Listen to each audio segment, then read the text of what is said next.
Morning दोस्तों, नमस्कार। मेरा नाम है राजीव। आज हम जिस टॉपिक पे बात करेंगे वो है खांसी। खांसी कई प्रकार की होती है और कई खांसी नॉर्मल और समान प्रकार की होती है। कुछ खांसी ऐसी भी होती है जो हमें काफ़ी दिनों तक परेशान करके रखती है, जिसमें से एक खांसी है सूखी खांसी।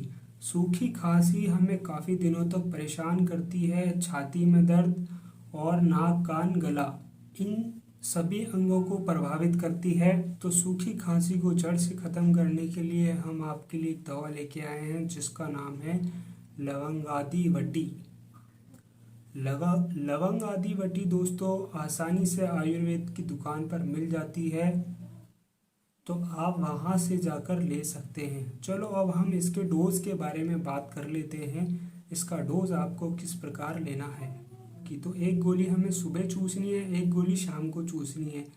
और अगर नियमित रूप से हम इसका सेवन करते हैं तो 2 से 3 दिनों के अंदर हमें फ़र्क देखने को मिलेगा और इसके चमत्कारी फ़ायदे आपको देखने को मिलेंगे। आपकी खांसी जो है जड़ से ख़त्म हो जाएगी दोस्तों, और आप लंबी और चैन की सांस लेंगे। अपना और अपने साथ परिवार का ध्यान रखें। धन्यवाद, नमस्कार।